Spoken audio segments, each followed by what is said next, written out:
Spring festival के दौरान highway toll free था और बस 1 ही मिनट बचा था। मैं एन मौके पर टोल प्लाजा में घुसा ताकि हाईवे पर जा सकूं कि तभी एक सेल्फी कार अचानक मेरी गाड़ी के बगल में घुस आई।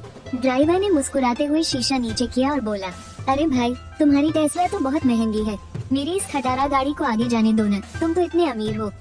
हाईवे का टोल भर देना समझ लेना दान कर दिया। मैंने उसकी बकवास पर कोई ध्यान नहीं दिया। आखिर टोल शुरू होने में बस 1 मिनट बचा था और मैं फालतू में पैसे नहीं भरना चाहता था, इसलिए मैंने उसे इग्नोर किया और सीधा टोल गेट पार कर लिया। और जैसा सोचा था वो वहीं रुक गया। वो गालियां बकते हुए टोल के पैसे देने लगा। मुझे लगा कि बस किसी बदतमीज इंसान से पाला पड़ गया था। तभी उसने अचानक रेस दी और मेरे पीछे आ गया। वो रैंप पर पागलों की तरह हेडलाइट फ्लैश करके मुझे रोकने की कोशिश कर रहा था। अचानक मेरी आंखों के सामने तेज रोशनी चमकने लगी। रात के समय वैसे भी ठीक से दिखाई नहीं देता और उस तेज रोशनी की वजह से मेरी तो आंखें ही चुंधिया गई। रैंप से बाहर निकलने के बाद मैंने मुश्किल से अपनी आंखें खोली। रियर व्यू मिरर में देखा तो वो वही सेल्फी कार थी जो अभी टोल गेट पर मिली थी।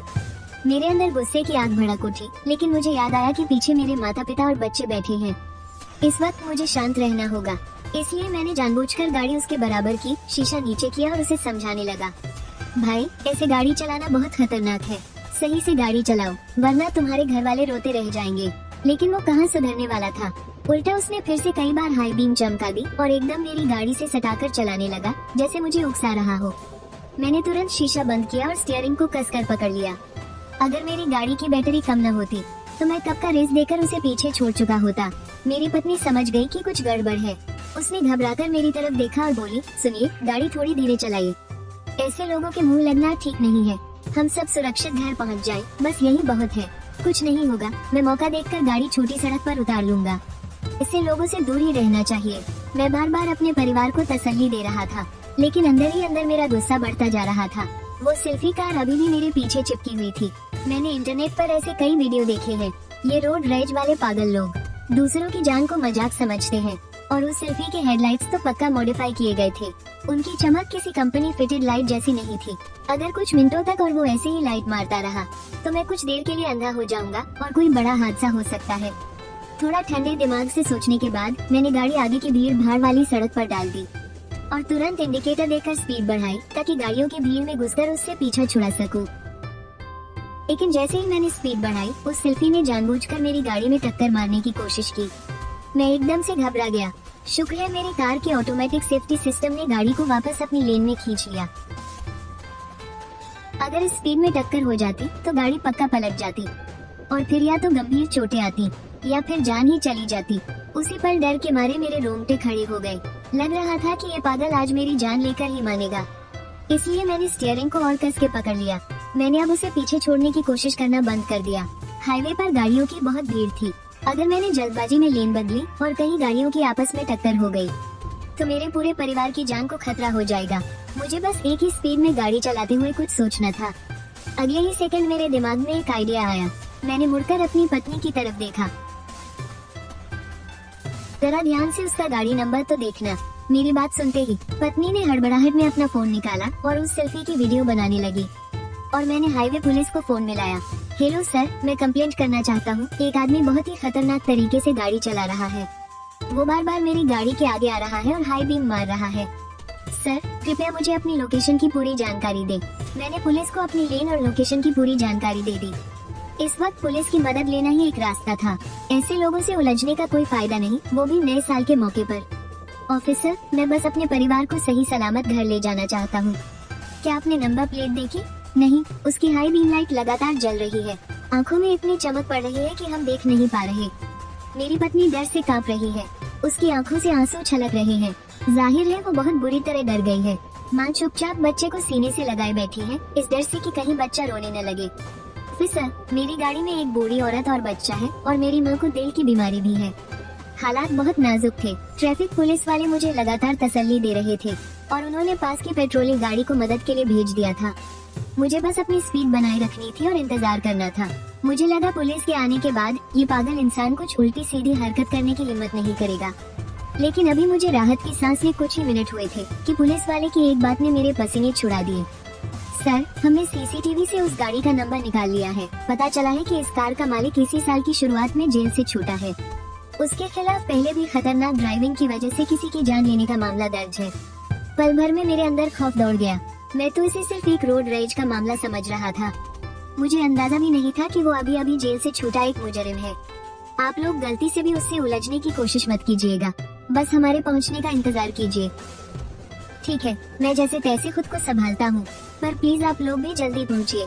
मैंने अपना डर छुपाया और फोन काटकर अपने परिवार को दिलासा देने की सोची, लेकिन मैंने देखा कि माँ अपना मुंह दबाकर रो रही थी और मेरी पत्नी का चेहरा पीला पड़ चुका था। वो सीट पर बेसुध सी पड़ी थी। मुझे अपने किए पर पछतावा होने लगा। काश मैंने उसे आगे निकलने दिया होता, तो शायद आज इस पागल से पाला न पड़ता। मैंने स्टीयरिंग व्हील को कसकर पकड़ लिया, लेकिन तभी मेरी गाड़ी की बैटरी का अलार्म बजने लगा। अब बस यही दुआ थी कि पुलिस के आने तक बैटरी साथ न छोड़े, वरना अगर गाड़ी बीच रास्ते में बंद हो गई तो सड़क किनारे उस खूंखार मुजरिम के सामने हम बिल्कुल बेबस हो जाएंगे। माँ जान, आप लोग डरो मत, पुलिस को सब पता चल गया है। हम बस ऐसे ही धीरे धीरे चलते रहेंगे जब तक कि पुलिस यहाँ आ नहीं जाती। मैं लगातार अपने परिवार की हिम्मत बढ़ाने की कोशिश कर रहा था, पर बगल में चल रही उस गाड़ी का शीशा अभी भी खुला था और वो उकसाने के लिए हमें मिडिल फिंगर दिखा रहा था। जब उसने देखा कि हम कोई रिएक्शन नहीं दे रहे, तो वो गाड़ी को हमारी लेन के और भी करीब ले आया और गला फाड़कर चिल्लाने लगा, अबे गधे, इतनी महंगी गाड़ी चलाता है और मेरे लिए कुछ 100 रुपए का टोल टैक्स नहीं दे सकता? ये अमीरजादे होते ही ऐसे हैं, तो फिर हम गरीब लोग कैसे जिएंगे बे? उसकी बात सुनकर मुझे गुस्से से हंसी आ गई। सोचा भी नहीं था कि जेल से छूटा हुआ कोई मुजरिम मुझे भाषण देगा। फिर मैंने भी हिम्मत करके अपनी तरफ का शीशा नीचे किया और उस पर जोर से चिल्लाया, ये पहले आने और बाद में आने की बात है। मैं किस खुशी में तुम्हारे पैसे भरूं? मेरी ये बात सुनते ही वो एकदम से भड़क गया। उसने जोर से स्टीयरिंग घुमाया और मेरी गाड़ी की तरफ दबाने लगा। शुक्र है कि मैंने अपनी गाड़ी इमरजेंसी लेन की तरफ मोड़ ली, वरना तो हम गए थे। तू पागल हो गया है क्या? तू अपनी गाड़ी मेरी गाड़ी में ठोक रहा है? तू बच नहीं पाएगा। हाँ, मेरी एक जान के बदले तुम चारों की जान जाएगी। घाटे का सौदा नहीं है। मैं सुनना रह गया। तब जाकर मेरी नजर उस पर पड़ी। उसकी गाड़ी में वो अकेला ही था। तभी वो इतना बेखौफ था। हमारी गाड़ी जोरों से हिलने लगी। मेरी माँ और पत्नी डर के मारे चीखने लगी, पर बगल में चल रहा वो सिरफिरा अभी भी हमें लगातार टक्कर मारने की कोशिश कर रहा था। मेरे रोंगटे खड़े हो गए थे और मैं जोर जोर से सांसें ले रहा था। मैंने उसे चकमा देने के लिए झटके से स्टीयरिंग घुमाया। हमारी गाड़ी साइड की रेलिंग से रगड़ खाते हुए तेजी से आगे निकल गई।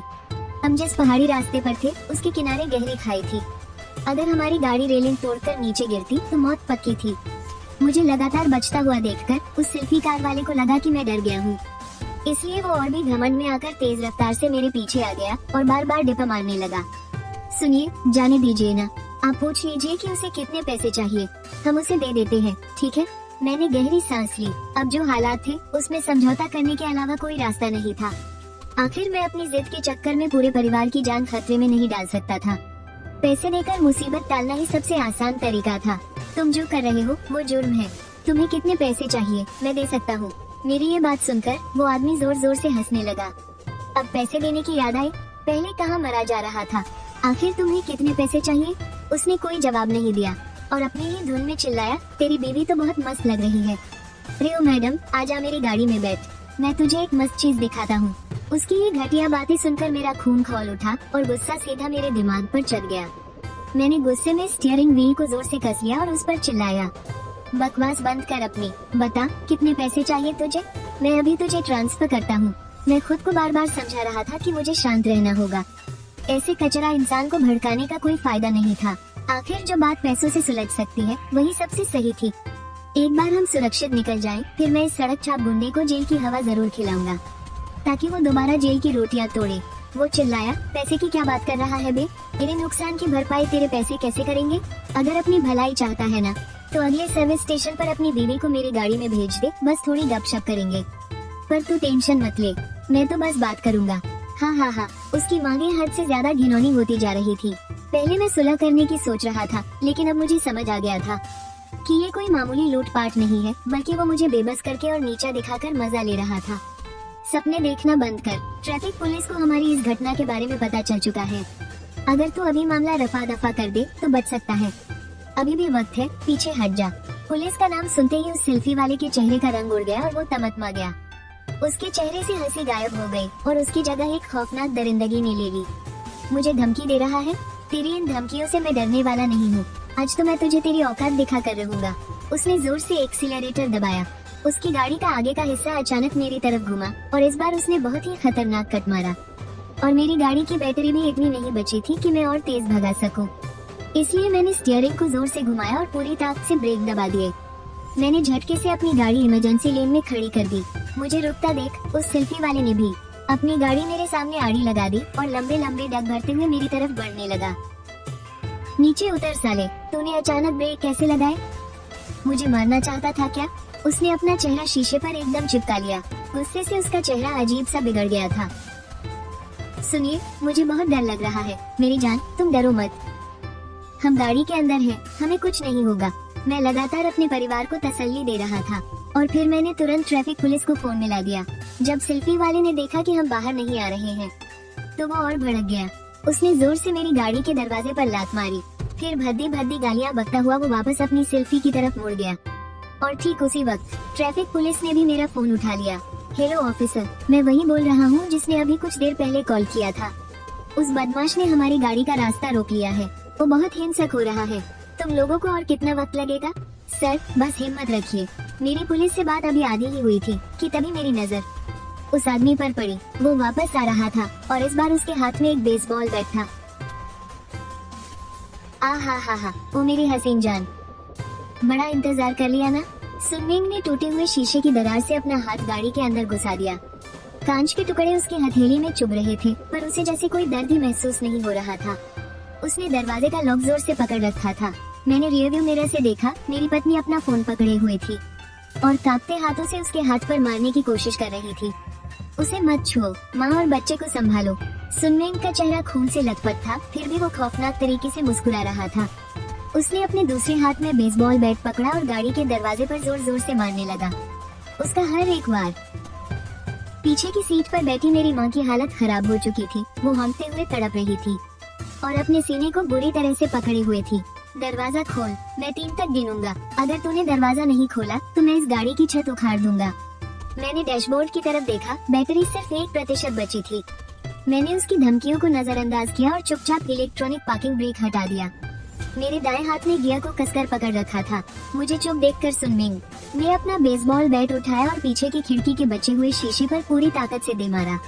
जैसे ही उसके मुंह से ये पहला नंबर निकला और उसने वार करने के लिए अपना शरीर आगे की तरफ झुकाया, ठीक उसी पल मैंने झटके से रिवर्स गियर डाला और एक्सीलरेटर पर पूरी ताकत से पैर दबा दिया। मोटर से एक भारी आवाज आई और गाड़ी झटके से पीछे की तरफ भागने लगी। दरवाजे से लटके होने के कारण सुनमिंग का संतुलन बिगड़ गया और वो चीख पड़ा। वो हवा में उछलकर 3-4 मीटर दूर जा गिरा और सड़क किनारे लोहे की ग्रिल से जोर से टकराया। मैं रुका नहीं, मैंने गाड़ी को पीछे की तरफ भगाना जारी रखा। मैंने करीब 50 मीटर की दूरी बना ली और गाड़ी तब रुकी जब उसका पिछला हिस्सा सड़क के खंभे से जा टकराया। गाड़ी आखिरकार रुक गई, लेकिन उसके सिस्टम की सारी वार्निंग लाइटें चमकने लगी थी। मैंने पीछे पलटकर अपनी माँ को देखा, उनकी आंखें उलटने लगी थी। ये हार्ट अटैक का सीधा इशारा था। दवा की बोतल अभी झटके में कहीं गिर गई थी। मैंने तुरंत अपनी सीट बेल्ट खोली और पागलों की तरह सीटों के बीच में हाथ मारकर उसे ढूंढने लगा। मेरी उंगलियां ठंडे लोहे के ट्रैक से टकराई, लेकिन वहाँ धूल के अलावा कुछ नहीं था। मैंने नजर उठाकर शीशे में देखा, सुनमिंग जमीन से उठ खड़ा हुआ था। उसने वो लकड़ी का बैट दोबारा नहीं उठाया, बल्कि सिल्फी गाड़ी की डिक्की की तरफ जाने लगा। उसने गाड़ी के अंदर से आधा मीटर लंबी एक लोहे की रॉड बाहर निकाली। वो लंगड़ाते हुए हमारी तरफ बढ़ने लगा। उसके हर एक कदम के साथ उसकी रॉड जमीन पर घिसटती हुई चिंगारियां छोड़ रही थी। मुझे समझ आ गया था कि मेरे उस वार ने उसे पूरी तरह पागल कर दिया था। तभी आखिरकार मुझे आगे वाली सीट के नीचे प्लास्टिक की वो दवा की बोतल मिल गई। धड़ाम, एक जोरदार आवाज आई। सुनमिंग गाड़ी के बोनट तक पहुंच चुका था। उसने बोनट पर इतनी जोर से रॉड मारी कि वहाँ एक गहरा गड्ढा बन गया। भाग साले, अब भाग कर दिखा मुझे। उसने तुरंत शीशा नहीं तोड़ा, बल्कि उसने मेरी तरफ वाले दरवाजे की दरार में वो रॉड फंसाई और अपने दोनों पैर गाड़ी पर टिकाकर पूरी ताकत से उसे बाहर की तरफ खींचने लगा। उस सुनसान सड़क पर लोहा मुड़ने की भयानक आवाज गूंजने लगी। दरवाजे का ऊपरी हिस्सा मुड़ने लगा था और उस दरार से ठंडी हवा अंदर घुसने लगी। मैंने दवा की बोतल अपनी पत्नी के हाथ में दी और चिल्लाया, जल्दी से माँ को दवा दो। अब कार के दरवाजे की दरार इतनी चौड़ी हो गई थी कि एक हाथ अंदर आ सके। सुनमिंग का चेहरा उस दरार से बिल्कुल सटा हुआ था। दुए और खून की मिली जुली बदबू जब सीधे मेरे चेहरे पर पड़ी तो मैंने जबरदस्ती गाड़ी को आगे के गियर में डाल दिया। डैशबोर्ड पर पावर कम होने की वार्निंग चमकने लगी, पर मैंने बिना किसी परवाह के पूरी ताकत से एक्सीलरेटर दबा दिया।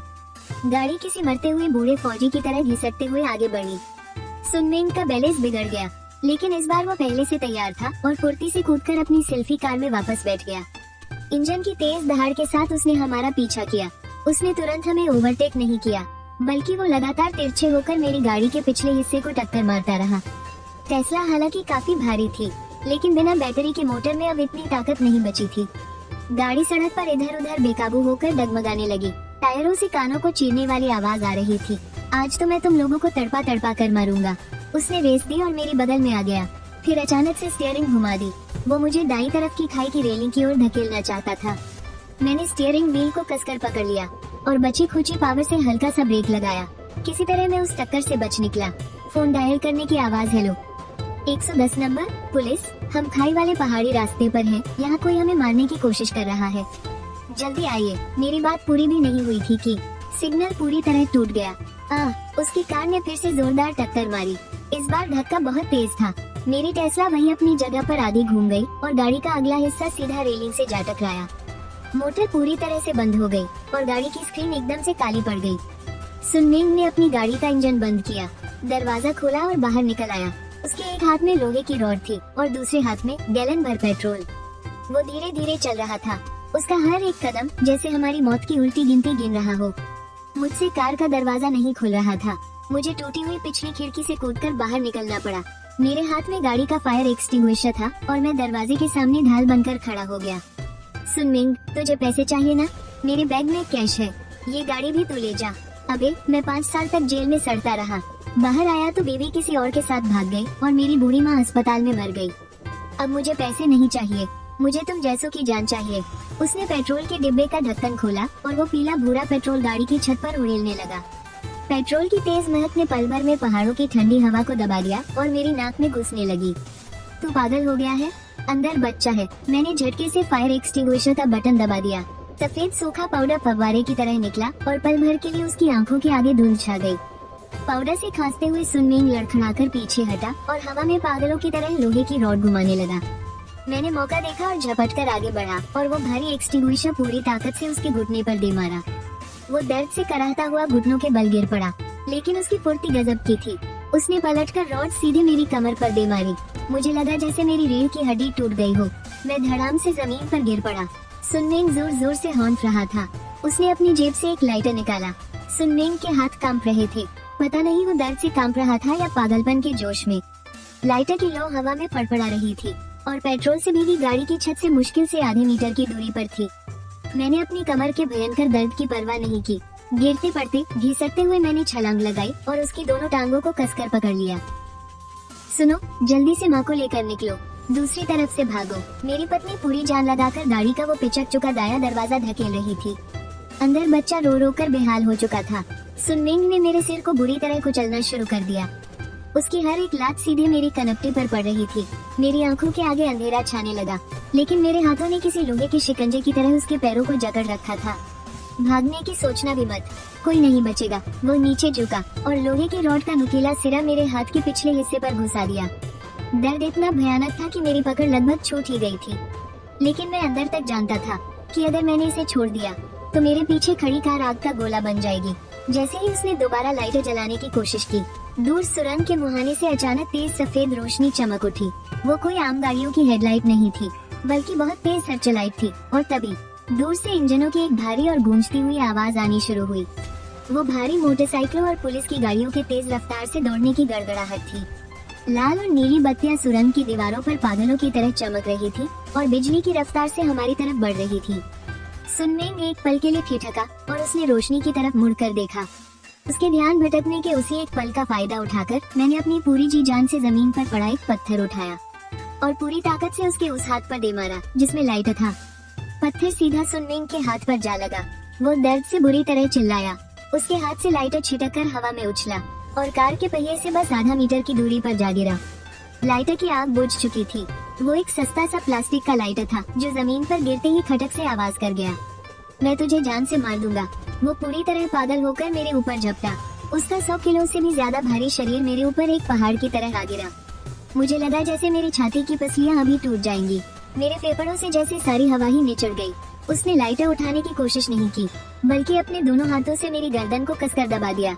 मेरी आंखों के आगे अंधेरा छाने लगा। मेरे हाथ जमीन पर पागलों की तरह कुछ टटोल रहे थे और मेरे नाखूनों में मिट्टी और कंकड़ धंसते जा रहे थे। मेरे हाथ में आग बुझाने वाला वो सिलेंडर आया, लेकिन मुझ में उसे उठाने की जरा भी ताकत नहीं बची थी। सुनमीन का चेहरा ठीक मेरे ऊपर था। उसके मुंह से निकली थूक बार बार मेरे चेहरे पर गिर रही थी। उसकी आंखों में एक वहशीपन और बर्बादी की खुशी थी। तू बहुत रईस है ना, बड़ी महंगी कार चलाता है ना तू। आज हम दोनों एक साथ जलकर राख होंगे। मुझे महसूस हो रहा था कि मेरी गर्दन पर उसकी पकड़ और मजबूत होती जा रही है। मेरी सांस नली जैसे अभी टूट जाएगी। बस जब मैं पूरी तरह बेहोश होने ही वाला था, मेरे हाथ में सुनमीन की बेल्ट का बकल आ गया।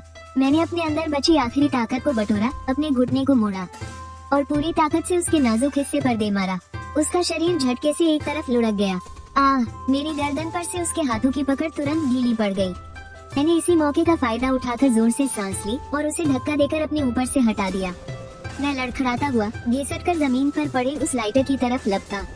मैं किसी भी कीमत पर उसे वो लाइटर दोबारा नहीं लेने दे सकता था, हरगिज नहीं। मैंने झपट्टा मारकर उस लाइटर को मुट्ठी में भींच लिया और सीधा अपनी जेब में ठूंस लिया। सुनमीन जमीन पर पड़ा था। कुछ सेकंड तक वो तड़पा और फिर एक पागल कुत्ते की तरह दोबारा मेरे ऊपर टूट पड़ा। इस बार उसने आग लगाने की कोशिश नहीं की, बल्कि जमीन पर पड़ी वो लोहे की रॉड उठा ली और पूरी ताकत से मेरे कंधे पर दे मारी। मेरे शरीर का आधा हिस्सा जैसे सुन्ना पड़ गया। मैं निढाल होकर कार के दरवाजे के पास गिर पड़ा और मैंने देखा कि वो फिर से रॉड को हवा में उठा रहा है। कार के अंदर से मेरी पत्नी पागलों की तरह दाईं तरफ का दरवाजा पीट रही थी। बाहर निकलने का बस वही एक रास्ता था, लेकिन उस दूसरी कार की भयानक टक्कर की वजह से सेंट्रल लॉक पूरी तरह से जाम हो चुका था। सुनो, दरवाजा नहीं खुल रहा। माँ सांस नहीं ले पा रही है। प्लीज जल्दी से माँ को बचाओ। उसके मुंह से ये शब्द सुनते ही मुझ में न जाने कहां से इतनी ताकत आ गई। मैंने झपटकर सुनमीन का वो हाथ पकड़ लिया जिससे वो रॉड चला रहा था और अपनी पूरी जान लगाकर उसकी कलाई को अपने दांतों से काट खाया। मेरे मुंह में खून का जायका भर गया। सुनमीन दर्द से तड़प उठा और अपना हाथ झटकने लगा। लोहे की रॉड उसके हाथ से छूट गई और दूर सड़क के किनारे ढलान पर जा गिरी। छोड़ मुझे कमीने, छोड़। उसने अपनी दूसरी मुट्ठी से मेरे सिर पर अंधाधुंध वार करना शुरू कर दिया। मैंने उसे कसकर जकड़ लिया। हम दोनों पेट्रोल की बदबू से भरी जमीन पर इधर उधर लुढ़क रहे थे, एक दूसरे को नीचे दबाने की पूरी कोशिश कर रहे थे। पेट्रोल मेरे कपड़ों के अंदर तक रिस चुका था। वो बहुत ठंडा था, लेकिन फिर भी वो किसी गर्म लोहे की तरह मेरे दिल को जला रहा था। तभी मैंने देखा उसका हाथ उसकी जेब की तरफ जा रहा था। हो सकता है अंदर एक और लाइटर हो या फिर माचिस। मेरी तो जान ही हालत में आ गई। ऐसा सिरफिरा गुंडा भला एक ही लाइटर लेकर क्यों चलेगा? सुनो, जल्दी से फायर एक्सटिंग्विशर से खिड़की तोड़ो, जल्दी करो। सुनमीन ने अपनी जेब से जो निकाला वो लाइटर नहीं था, बल्कि एक फोल्डिंग चाकू था। उसकी आंखों में खून सवार था और उसने पूरी ताकत से मेरे पेट की तरफ चाकू घोंप दिया। मैंने तुरंत उसे छोड़ा और जान बचाकर पीछे की तरफ खिसकने लगा। चाकू की नोक ने मेरी जैकेट फाड़ दी और सफेद रुई किसी बर्फ के टुकड़ों की तरह हवा में उड़ने लगी। जिंदगी और मौत के उस खौफनाक पल में अचानक दो बहुत तेज चमकती हुई रोशनियां पीछे टनल की तरफ से सीधे हम पर पड़ी। साथ ही कान फाड़ देने वाली पुलिस के सायरन की आवाज गूंज उठी। वो कोई वहम नहीं था। पुलिस की बाइक वाली स्पेशल टीम वहाँ पहुँच चुकी थी। अपने हथियार नीचे फेंक दो और जो कर रहे हो उसे फौरन रोक दो। सुनमीन एकदम सन रह गया। चाकू पकड़े हुए उसके हाथ हल्के हल्के कांपने लगे। पुलिस की बाइक इतनी तेज थी कि 10 सेकंड से भी कम समय में वो दोनों गाड़ियों के बीच आ रुकी। उनकी तेज हेडलाइट से आंखें तक नहीं खुल रही थी। सुनमीन ने पुलिस की गाड़ी की तरफ देखा, फिर उसने मेरी तरफ देखा। उसके चेहरे पर जो दरिंदगी थी वो अब घबराहट में बदल रही थी। वहाँ रुक जाओ, अगर कोई भी पास आया तो मैं इसे यही काट डालूंगा। उसने झटके से मेरी कॉलर पकड़ी और चाकू की नोक सीधे मेरी गर्दन पर सटा दी। मैं अपनी स्किन पर उस ठंडे चाकू की धार को महसूस कर सकता था। अगर उसने जरा सा भी जोर लगाया तो मेरी वही मौत हो जाएगी। सुनमीन, पुलिस आ चुकी है, अब तुम यहाँ से भाग नहीं सकते। अपनी माँ के बारे में तो सोचो। अगर तुम जेल चले गए तो उनकी देखभाल कौन करेगा? मेरी माँ बहुत पहले ही मर चुकी है। पैसे न होने की वजह से बिना इलाज के तड़प तड़प कर मर गई वो। तुम जैसे अमीर लोग हमारा दर्द क्या समझेंगे? वो ये बोलते बोलते और ज्यादा भड़क गया। चाकू की नोक से मेरी गर्दन छिल चुकी थी। एक पुलिस वाले ने अपनी बाइक रोकी और उसका हाथ कमर पर बंधे डंडे पर था, जबकि दूसरे ने तुरंत वायरलेस पर और फोर्स को बुला लिया। वहाँ की हवा जैसे जम सी गई थी। चारों तरफ सायरन की गूंज और पहाड़ों से टकराती तेज हवाओं के अलावा कोई आवाज नहीं थी।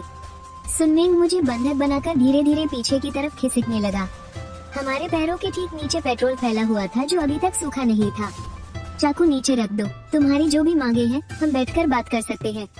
अपनी गलती को और मत बढ़ाओ। लेकिन सुनमेन को तो जैसे कुछ सुनाई ही नहीं दे रहा था। उसका अपने दिमाग पर कोई काबू नहीं था। वो मुझे घसीटते हुए गाड़ी की तरफ धकेल रहा था। साफ था कि वो गाड़ी में बैठकर भागना चाहता था, लेकिन मुझे पता था कि गाड़ी की चाबी तो जमीन पर ही पड़ी है। पीछे हट जाओ सब, दूर रहो मुझसे। अगर कोई भी आगे आया तो पहले मैं इसे काटूंगा और फिर आग लगा दूंगा। सबके सब साथ में जलकर मरेंगे। मैं महसूस कर रहा था कि उसके हाथ बुरी तरह से कांप रहे थे। मैंने तिरछी नजर से गाड़ी के अंदर देखा। मेरी पत्नी फायर एक्सटिंग्विशर से खिड़की का शीशा थोड़ा सा तोड़ चुकी थी और बच्चे को उसी दरार से बाहर निकाल रही थी। पुलिस वालों की नजर भी इस पर पड़ गई। उनमें से एक ने अपने साथी को इशारा किया कि वो सुनमेन का ध्यान भटकाए, तो खुद चुपचाप छिपकर दूसरी तरफ से आगे बढ़ने लगा। सुनमेन, अब तुम यहाँ से बचकर नहीं जा सकते। देखो उधर, हर तरफ पुलिस ही पुलिस है। मैंने टनल की तरफ इशारा किया। वहाँ नीली और लाल बत्तियां बढ़ती ही जा रही थी। स्पेशल फोर्स की बैकअप टीम भी वहाँ पहुँच रही थी। सुनमेन ने मुड़कर उस तरफ देखा और बस उसी एक सेकंड के लिए उसका ध्यान भटका। मैंने तुरंत झपट्टा मारकर उसका चाकू वाला हाथ कसकर पकड़ लिया और अपने शरीर को नीचे की तरफ झुकाया। पकड़ो इसे। पुलिस वाले किसी छूटे हुए तीर की तरह तेजी से उस पर टूट पड़े। सुनमेन संभला और उसने मुझे चाकू मारना चाहा, लेकिन मैंने उसके हाथ कसकर जकड़ लिए। तभी एक ट्रैफिक पुलिस वाले ने बगल से उस पर छलांग लगा दी और वे दोनों पेट्रोल के उस कीचड़ में लौटने लगे। इसके तुरंत बाद जोरदार ब्रेक की आवाजें आईं। 3-4 स्पेशल पुलिस की गाड़ियां सड़क के बीचों बीच आ रुकी। हथियारों से लैस पुलिस वाले गाड़ियों से कूदकर बाहर आए और पल भर में ही उन्होंने पूरे इलाके को अपने कब्जे में ले लिया। सुनमेन को 3 लोगों ने जमीन पर बुरी तरह दबोच रखा था। उसका चेहरा पेट्रोल से सनी सड़क पर रगड़ खा रहा था, फिर भी वो पागलों की तरह छटपटा रहा था। चुपचाप पड़ा रहे। मैं निढाल होकर जमीन पर बैठ गया और सुनमेन को हथकड़ी लगते हुए देखता रहा। उसे किसी मरे हुए कुत्ते की तरह घसीटकर पुलिस की गाड़ी तक ले जाया गया। उसके हाथ से वो चाकू भी छीन लिया गया था, जो पुलिस की बत्तियों में खौफनाक तरीके से चमक रहा था। जल्दी करो, एम्बुलेंस बुलाओ। मेरी माँ गाड़ी में है। मेडिकल टीम तुरंत दौड़ती हुई आई। मेरी पत्नी बच्चे को सीने से लगाई गाड़ी से बाहर निकली और मेरे पास आकर घुटनों के बल बैठ गई। मैंने देखा, मेरी माँ के चेहरे पर ऑक्सीजन मास्क लगा था और डॉक्टर उन्हें बचाने के लिए तेजी से सीपीआर दे रहे थे। उस पल मुझे लगा जैसे मेरे शरीर की आखिरी बूंद भी किसी ने निचोड़ ली हो। तभी एक पुलिस वाले ने मेरे पास आकर मुझे एक कंबल थमाया। उसने तसल्ली देते हुए मेरा कंधा थपथपाया। अब सब ठीक है मिस्टर सिंह। यह आदमी एक शातिर मुजरिम है जो पुलिस की रडा पर था। अब ये लंबी जेल काटेगा। मेरी नजरें अपनी उस टेस्ला गाड़ी पर टिक गई जिसके परखच्चे उड़ चुके थे। सड़क पर हर तरफ सिर्फ शीशे के टुकड़े और पेट्रोल बिखरा था। अब मैं अस्पताल के गलियारे में एक बेंच पर बैठा था। मेरे हाथों में बिल की वो रसीद कसकर दबी हुई थी, 30,000 रुपए, और ये तो मेरी माँ के आईसीयू में भर्ती होने का सिर्फ पहला एडवांस था। अभी अभी डॉक्टर ने मुझे बताया था माँ को सिर्फ गहरा सदमा ही नहीं लगा है, बल्कि टक्कर के वक्त सीट बेल्ट के कसने से उनके अंदरूनी अंगों में भी गहरी चोटें आई है। आगे के ऑपरेशनों में तो पानी की तरह पैसा बहने वाला था। क्या आप बीमा कंपनी से बोल रहे हैं? मेरी गाड़ी के नुकसान और उनके इलाज का खर्च कैसे मिलेगा? लेकिन फोन पर बीमा एजेंट की आवाज बिल्कुल रूखी थी। उसने मुझे बताया कि जब तक पुलिस हादसे की जिम्मेदारी तय करने वाली रिपोर्ट नहीं देती, और चूंकि यह मामला रोड रेज का लग रहा है, इसलिए बीमा कंपनी अभी एक भी पैसा नहीं दे सकती। मैंने हताश होकर फोन काट दिया और गलियारे के उस पार देखा। वहाँ सुनमेन के घर वाले बुरी तरह चीख पुकार मचा रहे थे। नर्सें उन्हें बार बार शांत कराने की कोशिश कर रही थी। शोर मत मचाइए, यह अस्पताल है। सुनमेन की पत्नी, एक औरत जो ढीले ढाले नाइट सूट में थी, वो पागलों की तरह मेरी तरफ दौड़ी और उसने मेरा कॉलर कसकर पकड़ लिया। उसके शरीर से पसीने और सस्ती सिगरेट की बदबू आ रही थी। वो रोते चीखते हुए चिल्लाई कि उसका पति अभी तक होश में नहीं आया है। घर पर उसके 3 बच्चे भूखे बैठे हैं। वो मुझे गालियाँ देने लगी कि मैं कोई अमीर जालिम हूँ जिसने एक शरीफ आदमी की जिंदगी बर्बाद कर दी। पैसे निकाल तूने मेरे पति की ये हालत की है, तुझे हर्जाना देना पड़ेगा। मैंने झटके से उसे पीछे धकेल दिया। मैं बहुत अच्छी तरह जानता था कल रात जो भी हुआ वो सिर्फ और सिर्फ सुनमेन के उस हाईवे पर पागलपन की वजह से हुआ था। कल रात का वो हादसा पूरी तरह से उसके गुस्से का नतीजा था। वो मुझसे आगे निकलने के लिए बार बार मेरी गाड़ी के आगे अपनी गाड़ी अड़ा रहा था और आखिर में उसका बैलेंस बिगड़ा। वो बैरिकेड से जा टकराया और मेरी गाड़ी को भी घसीटता हुआ ले गया। लेकिन कानून की नजरों में ये सब साबित करना बहुत मुश्किल था। अगर पूरी घटना की वीडियो नहीं मिली तो मेरे लिए ये साबित करना नामुमकिन हो जाएगा कि इसमें मेरी कोई गलती नहीं थी। मैं पुलिस स्टेशन पहुंचा ताकि मौके से मिले सबूतों को देख सकूं। ड्यूटी पर मौजूद अफसर ने एक पारदर्शी प्लास्टिक की थैली मेज पर रख दी।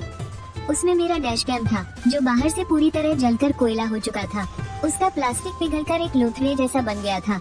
मिस्टर सिंह, हादसे में आपका डैश कैम पूरी तरह बर्बाद हो गया है। हमने इसका डेटा निकालने की बहुत कोशिश की, लेकिन इसके अंदर के पुर्जे अब काम नहीं कर रहे। तो फिर सड़क के कैमरों का क्या? उस टनल के पास वाले कैमरों में तो कुछ रिकॉर्ड हुआ होगा ना? किस्मत खराब है, उस वक्त वहाँ केबलों की मरम्मत का काम चल रहा था। कल रात उस इलाके के कैमरों में सच में कुछ भी रिकॉर्ड नहीं हुआ। अभी हालत ये है कि पीछे वाली गाड़ी के चश्मदीदों का बयान आपके बिल्कुल खिलाफ है। मैं वापस ऑफिस पहुंचा। मेरी डेस्क पर पेंडिंग फाइलों का अंबार लगा था। तभी फाइनेंस मैनेजर ने दरवाजा खटखटाया और अंदर आ गए। उनका चेहरा उतरा हुआ लग रहा था। उन्होंने मुझे बताया क्योंकि मेरा नाम इस भयंकर कार एक्सीडेंट में आ गया है और मीडिया ने मौके की वीडियो भी बना ली है, इसलिए हमारी पार्टनर कंपनियों की लीगल टीम ने नोटिस भेजकर मेरी इमेज खराब होने के रिस्क पर जवाब मांगा है। शिंग सर, बात बहुत ज्यादा बढ़ गई है। शॉर्ट वीडियो एड्स पर हर जगह यही चल रहा है कि हाईवे पर टेस्ला वाले ने जानबूझकर टक्कर मारी और एक आदमी की जान जाते जाते बची। ये सब बकवास है। टक्कर उसने मुझे मारी थी। मैंने अपना फोन खोला तो देखा कि लोकल सोशल मीडिया पर सच में एक धुंधला सा वीडियो वायरल हो रहा था। वीडियो काफी दूर से बनाया गया था, जिसमें सिर्फ हाईवे पर आपस में उलझती हुई गाड़ियों की दो लाइटें दिख रही थी और फिर अचानक आसमान छूती हुई आग की लपटें। कमेंट सेक्शन में कीबोर्ड वॉरियर्स पागलों की तरह कमेंट कर रहे थे। उन्हें सच से कोई लेना देना नहीं था। उन्हें बस लग्जरी कार और गरीब आदमी वाले टैग से मतलब था। मुझे अपने अंदर एक गहरी बेबसी महसूस हुई। मेरी माँ अभी भी अस्पताल में है, उनके शरीर में नलियाँ लगी है और इधर कंपनी की रेपुटेशन दांव पर लगी है। मैंने अपने कॉन्टेक्ट्स खोले, सोचा कुछ अच्छे क्लाइंट्स को फोन करके बात कर लूं, लेकिन देखा कि या तो उनके नंबर बिजी आ रहे थे या फिर फोन उठने पर वो मुझे टालने की कोशिश कर रहे थे। यही दुनिया की सच्चाई है। जब आपके दिन अच्छे चल रहे होते हैं तो हर कोई आपका दोस्त होता है, लेकिन जब आप कीचड़ में गिरते हैं तो हर किसी को खुद पर छींटे पड़ने का डर सताता है। मैं हार मानकर अपनी कुर्सी पर पीछे टिक गया। इसमें कोई साजिश नहीं थी, ये बस हद से ज्यादा प्रेशर झेल रहे एक आम इंसान का टूटना था। सुनमेन पहले ही टूट चुका था। उसने जानबूझकर सुसाइडल ड्राइविंग की थी और मैं भी टूटने की कगार पर खड़ा था। जब मैं वापस अस्पताल पहुंचा तो देखा कि वार्ड के बाहर सूट बूट पहने कुछ लोग खड़े थे। वो कोई गुंडे मवाली नहीं थे, बल्कि वो सुनमेन के बुलाए हुए वकील थे। उनके मेन वकील ने अपना चश्मा ठीक किया और मुझे मुकदमे के कागजों का एक ड्राफ्ट पकड़ा दिया। मिस्टर सिंह, मिस्टर सुनमेन अभी गहरे कोमा में है। उनके घर वाले आप पर केस करने वाले हैं। मैंने तो सिर्फ उसकी टक्कर से बचने के लिए गाड़ी की स्पीड बढ़ाई थी। इसका सबूत चाहिए होगा। अगर सबूत काफी नहीं हुए तो ट्रैफिक नियमों के हिसाब से बचाव करने की ज्यादा जिम्मेदारी आपकी थी, इसलिए आपको एक बहुत बड़ा हर्जाना देना पड़ेगा। 20 लाख रुपए मेरे लिए कोई बहुत बड़ी रकम तो नहीं थी, लेकिन ये मेरे पास मौजूद सारा कैश खत्म करने के लिए काफी थी और मेरी माँ के आगे के इलाज के लिए अभी बहुत पैसों की जरूरत थी। मैंने मुकदमे के उन कागजों को देखा तो मेरे हाथ हल्के हल्के कांपने लगे। ये किसी फिल्म का कोई आर पार का एक्शन सीन नहीं था, बल्कि असल जिंदगी की वो तड़प थी, जैसे कोई धीमी धार वाले चाकू से आपको काट रहा हो। बचाव करने की ज्यादा जिम्मेदारी आपकी थी, इसलिए आपको बहुत बड़ा हर्जाना देना पड़ेगा। सुन परिवार ने 20 लाख की मांग की है। इसमें मेडिकल का खर्च, काम का नुकसान और आगे की अपंगता का हर्जाना शामिल है। और अगर मैं ना मानूं तो फिर हमारी मुलाकात कोर्ट में होगी।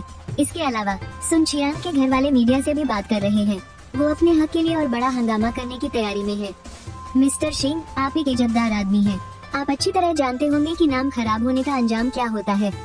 मैंने अपना सिर घुमाया तो देखा कि सुनमेन की पत्नी कॉरिडोर के कोने से छुपकर सब देख रही थी। उसकी आंखों में कोई दुख नहीं था, बल्कि सिर्फ एक आखिरी दांव खेलने का लालच था। वो भी सुनमेन की तरह ही थी। दोनों ने इस भयानक हादसे को अपनी किस्मत बदलने का आखिरी सहारा मान लिया था। मैं घर नहीं गया, बल्कि गाड़ी चलाकर वापस उसी हाईवे के मोड़ पर चला गया जहां वो हादसा हुआ था। बारिश रुक चुकी थी, लेकिन सड़क पर अभी भी उस हादसे के जले हुए काले निशान बाकी थे और बिखरे हुए प्लास्टिक के टुकड़े। मेरे हाथ में छपे हुए पर्चों का एक बंडल था और मैं टोल प्लाजा के बाहर एक एक करके सबसे पूछ रहा था, वहाँ आराम कर रहे उन ट्रक ड्राइवरों से, भैया क्या कल रात 11 बजे के आसपास आप उस सुरंग से गुजरे थे? क्या आपने एक काली टेस्ला को सेल्फी कार द्वारा कट मारते हुए देखा था? ज्यादातर ड्राइवरों ने सिर हिलाकर ना कह दिया, कुछ ने तो अपनी खिड़की का शीशा नीचे करने की भी जहमत नहीं उठाई। चलते चलते मेरे पैर सुन्न हो गए थे और मेरे जूतों पर कीचड़ सना हुआ था। जब मैं बस हार मानने ही वाला था, तभी एक बुजुर्ग ड्राइवर जो अपने टायरों को ठंडा करने के लिए उन पर पानी डाल रहे थे, उन्होंने मुझे आवाज दी, अरे नौजवान, कल रात मैं वहीं था, हो सकता है मेरे डैशकैम में कुछ रिकॉर्ड हुआ हो। मैं डूबते को तिनके का सहारा पाकर उनकी तरफ दौड़ा। वो बुजुर्ग ड्राइवर मुझे अपने केबिन में ले गए और कल रात की फुटेज निकाल कर दिखाई। हालांकि दूरी बहुत ज्यादा थी, लेकिन वीडियो में साफ साफ रिकॉर्ड हो गया था कि सुन की वो सेल्फी कार खाली सड़क पर अचानक से कैसे नागिन की तरह लहराते हुए चलने लगी थी और कैसे पागलों की तरह मेरी लेन में घुस आई थी, और उसका वो आखिरी जानलेवा मोड़ भी। भैया प्लीज मुझे इस वीडियो की एक कॉपी दे दीजिए। बुजुर्ग ड्राइवर ने एक गहरी सांस ली और कहा कि वो भी गाड़ी चलाते हैं और इस तरह जान जोखिम में डालकर गाड़ी चलाने वालों से उन्हें सख्त नफरत है। उन्होंने मेमोरी कार्ड निकाला और मुझे दे दिया। उस छोटे से कार्ड को मुट्ठी में भींचकर मेरी आंखों से आंसू छलकने ही वाले थे। कोई बहुत बड़ी साजिश नहीं थी और न ही कोई ट्विस्ट था, सच बस यही था। सुन अपनी जिंदगी से हताश था और सड़क पर अपना गुस्सा निकालने के लिए शिकार ढूंढ रहा था। अंत में उसने खुद का भी नुकसान किया और दूसरों का भी।